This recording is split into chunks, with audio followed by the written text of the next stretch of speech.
Praise the Lord. எல்லாம் சந்தோஷமாக இருக்கீங்களா?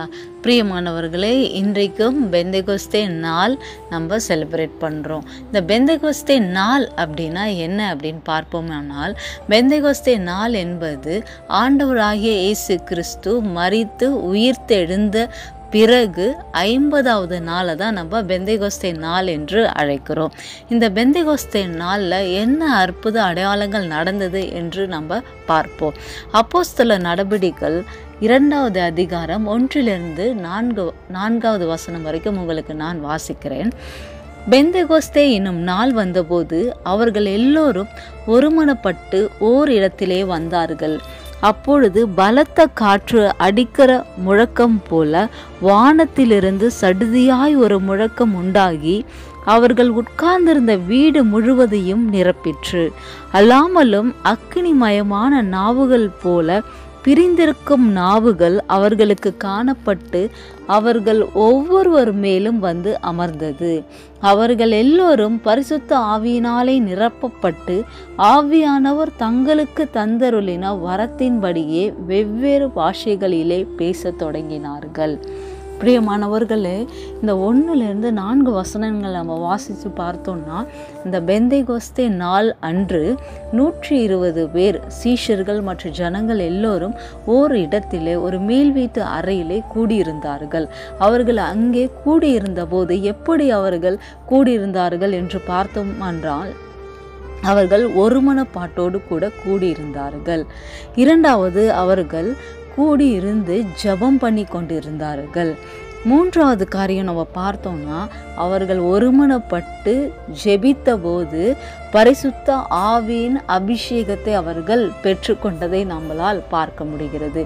பிரியமானவர்களே, இன்றைக்கும் அவர்கள் செய்த அதே போல நாமும் ஒருமனப்பட்டு ஜெபிப்போமானால் நிச்சயமாக ஆண்டவர் நமக்கும் அதே போல பரிசுத்த ஆவியின் அபிஷேகத்தை அளவில்லாமல் ஊற்றி நம்மளை பலப்படுத்த அவர் வல்லமை உள்ள தேவனாய் இருக்கிறார்.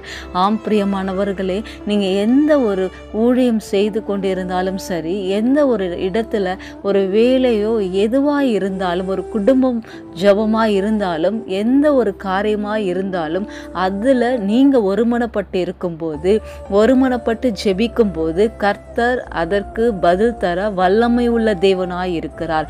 பிரியமானவர்களே, நம்ம வேதத்துல பார்த்தோம் என்றால், எந்தெந்த இடங்களில் எல்லாம் ஒருமனப்பட்டு இருந்தார்களோ அந்தந்த இடங்களில் எல்லாம் அற்புத அடையாளங்கள் நடந்தது என்பதை நம்ம வாசிச்சிருக்கிறோம். பிரியமானவர்களே, இன்றைக்கும் அதே அற்புத அடையாளங்கள் இந்த செய்தியை கேட்டுக்கொண்டு இருக்கிற உங்க ஒவ்வொரு மேலும் ஆண்டவர் அளவில்லாமல் அபிஷேகத்தை ஊற்ற வல்லமை உள்ள தேவனாய் இருக்கிறார்.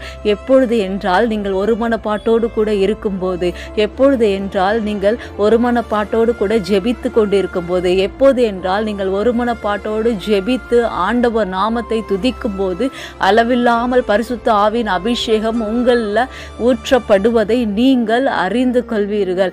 இது நிமித்தம் எப்படி 12 சீஷர்கள் அந்த அபிஷேகத்தோடு கூட அநேக இடங்களில் சென்று ஆண்டவருடைய நாமத்தை பிரஸ்தாபப்படுத்தினார்களோ, அதே போல நீங்களும் சீஷர்களைப் போல எல்லா இடங்களிலும் சென்று ஆண்டவர் உங்களுக்கு கொடுத்த அந்த ஆவியின் அபிஷேகத்தோடு கூட நீங்களும் ஆண்டவருக்காக அநேக ஜனங்களை நீங்கள் ஆதாயப்படுத்த கூடிய வல்லமை ஆண்டவர் உங்களுக்கு தரப்போகிறார்.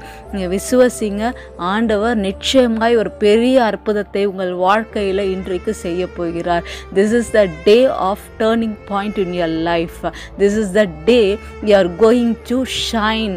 அதனால் நீங்கள் எந்த சபைக்கு போனாலும் அந்த சபையில் தாகத்தோடு கூட நீங்கள் ஒருமனப்பட்டு நீங்கள் ஜெபித்து கொண்டே இருங்க. ஆண்டவர் இன்றைக்கு நிச்சயம் உங்களை நிரப்ப போகிறார். தாகத்தோடு போங்க, கண்டிப்பாக ஆண்டவர் உங்களை நிரப்பி உங்களை வரும் நாட்களில் உங்களை வல்லமையாக எடுத்து பயன்படுத்த போகிறார். ஆமென். God bless you all. Thank you. கர்த்தர் உங்களை ஆசீர்வதிப்பாராக.